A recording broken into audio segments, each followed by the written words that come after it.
Hello everyone, this is Paul Ruiz here. I'm a student of University of Maryland Global Campus, and this is my final project for Myth in the World.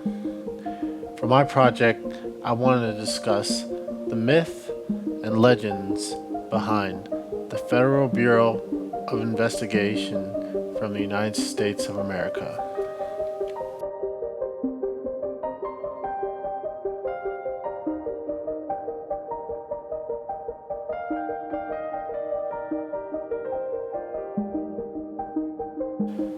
So, I would like to begin with the identity of the Federal Bureau of Investigation. I'm going to shorten it by calling them the FBI. So, the FBI are known as true patriots, secretive, thorough, heroes, intelligent, elite, experts of subterfuge, persistent, controversial, and intrusive. These words describe what the FBI are, what they've done, and their labels in the past and in current times. The FBI are interesting to me because they are idolized but also criminalized at the same time. We look up to the FBI because we know they've cracked some of the hardest criminals in America, but we also look down on them on the scandals and some of the bad things they've been accused of. In recent times, we have the Patriot Act. Many Americans believe the FBI is spying on the American people in the name of looking for terrorism, but most people feel this is an invasion of privacy. This isn't the first time the FBI has used intrusive methods to get evidence on people. Bugs, wiretaps, on phone lines. It's been used throughout the history of the FBI and law enforcement to catch some of the toughest criminals. So most criminals worked around this in various ways. So now, not only is it used against criminals, but also used against the American people, and sometimes for the benefit of the government. Now I'd like to talk about the material culture of the FBI.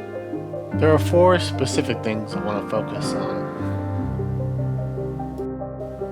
1 or 2, rather, that hold a significant meaning to the FBI are the gun and badge of FBI agent. This design was originally conceptualized in the 1940s, around when World War II was ending. They've always been a significant feature in any law enforcement. Most agents carry a Glock 17 9mm or a P226. They're limited in what guns they can get, so every agent can be supplied with the same caliber bullet, and also in a crime, if they have to use their gun to take down someone, in any ballistics report, they can easily identify an agent's gun versus an assailant's gun. Now, we often see a gun and badge, TV show. Agent walks in, he's like, FBI! This is immediately when we think of the idea of a gun and badge. Next, I'd like to talk about an item that is centralized in scandal. The famous Watergate incident involved President Richard Nixon abusing his power as president to use the FBI's equipment to wiretap his opponent in the next presidential campaign. This led a historic moment in presidential and federal history where an elected official was caught red-handed using federal equipment and resources in a corrupt manner for self-gain. One of the most infamous informants to the scandal, to the Washington Post report on this, was W. Mark Felt, otherwise known as Deep Throat. He's been satirized in media many times with a shadowy figure in a parking lot. So not only we had the idea of the FBI committing something corrupt for the president, we also had internal issues happening at the time where someone working for the FBI ratted against the FBI. Now usually this was the FBI's tactic to use against organized crime members against themselves, or embedding themselves into organized crime to take it down.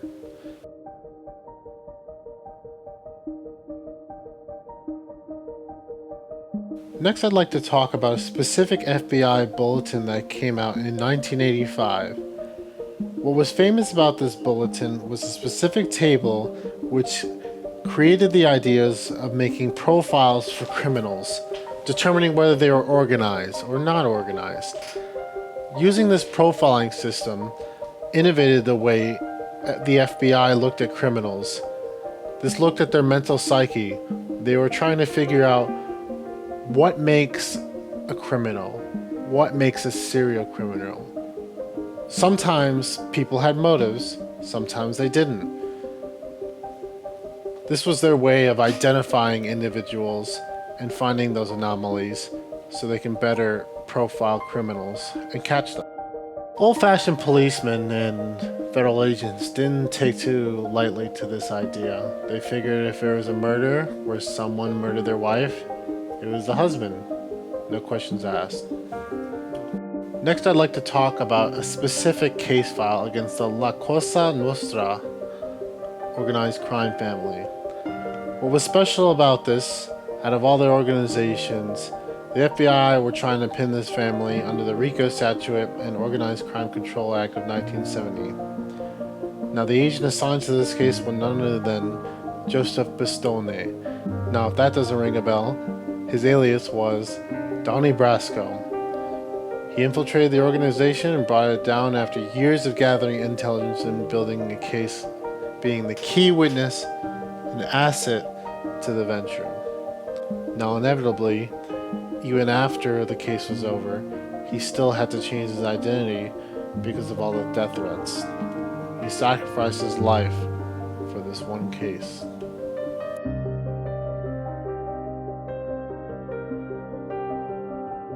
Before the 20th century, around the time the Civil War was just ending, the federal government was creating more and more agencies and departments to control the people.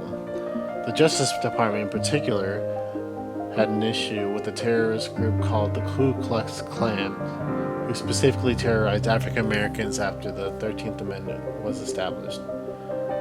Before, the efforts of the U.S. Army were utilized to control the organization, but they continued to fail as the KKK had intelligence on their movements and would always be one step ahead of them. It wasn't until the U.S. Justice Department took matters into their own hands and committed agents to taking down the organization from the inside.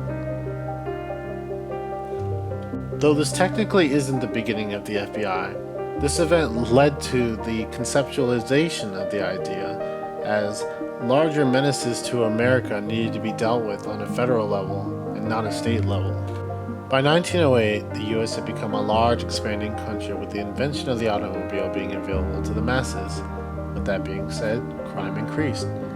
The U.S. needed a solution for gangsters, hoodlums, and enemies of the state. They already had to worry about subterfuge and communism, as well as spies cast from Russia. Theodore Roosevelt established the Federal Bureau of Investigation and gave them full jurisdiction to deal with federal crimes across the nation. As the World Wars went on from early 1900s to 1940s, they would focus their attention on dealing with spies from Axis nations. Anyone who was an American would be a potential suspect and dealt with as a threat. This was especially the case for Japanese and German citizens during World War II.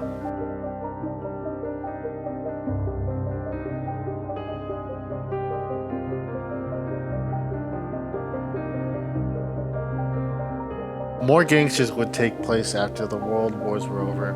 Famous gangsters and crime families would continue to operate in illegal activities. One such was John Dillinger, who was an infamous bank robber who was shot on sight from FBI agents when receiving word on his whereabouts from one of his girlfriends at the time. Other gangsters would pose a threat, such as Babyface Nelson and the bank robbers Bonnie and Clyde. Most gangsters pitted against the FBI did not go down without a fight, and epic chases and firefights would be the end of these infamous icons in the gangster era of the FBI. There are many heroes in the FBI, but focusing back on this era of the gangsters, I want to talk about a particular group called the Untouchables. During the time of Prohibition, where alcohol was outright banned, criminal enterprises took advantage of this situation and started mass producing and selling it across the states. Famous gangsters like Al Capone would rise to power, paying off politicians, and police so they wouldn't get in his way. The president at the time, Herbert Hoover, gave the call for law enforcement and federal agencies to take down these gangs. The original idea was to create a small task force to focus on disrupting the efforts of these gangs, specifically in Chicago. Elliot Ness answered this call and collected the finest agents and law enforcement officers he could get. His focus was to collect honest and experienced men who could not fold or be bought by these gangs. They were called the Untouchables because they could not be bought, bribed, or coerced, and would rather die than given to the criminals rampant in America. Al Capone would attempt to buy off his members, but they refused. Time was running out as they continued to gather evidence against him with this alcohol enterprise. Eventually, a new development would be found by his team members as they found that Al Capone was not paying income tax. By using this information, they eventually arrested him by using the information on his tax evasion. Though their efforts were focused mainly on prohibition, the main thing that brought down the infamous gangster Al Capone was tax evasion. Funny enough, the IRS was already looking for him, and they got the job done.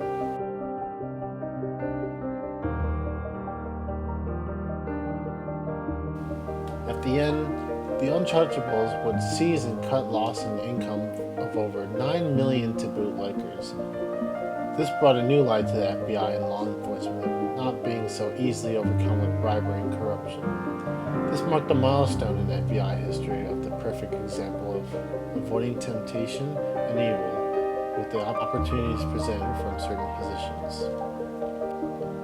The Untouchables became famous because of a book that was shortly later published and a movie later to follow.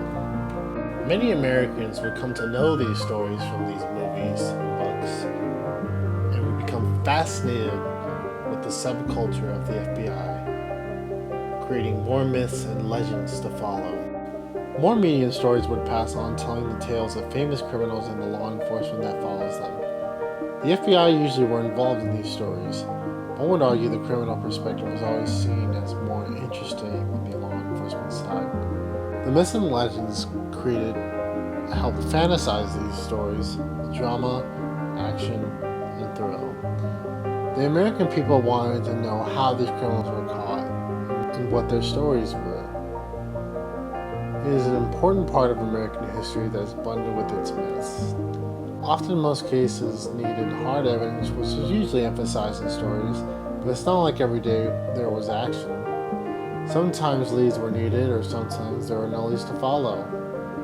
Often the FBI would be stumped when it came to the area of serial killers who would seemingly outwit law enforcement by hiding in plain sight.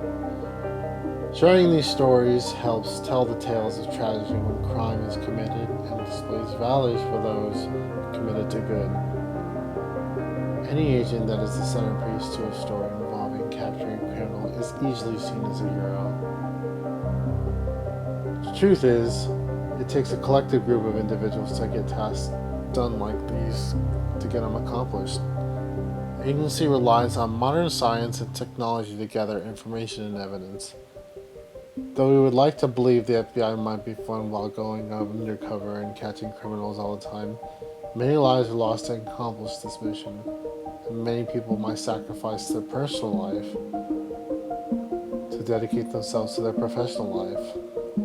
The FBI fluctuates on good and bad lights, but inevitably, the American people rely on them to take criminals from high places, such as white-collar crimes, where in these places nobody else would be able to catch them.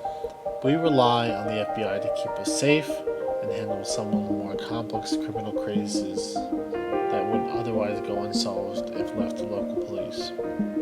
The FBI has an extensive history of seizing some of the most dangerous criminals to some of the most deranged killers.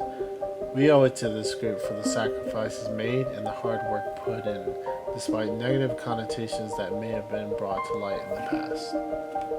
In the future, these stories will be passed down and mythicized even more. As now they are heavily backed by history, they are still dramatized by movies and media.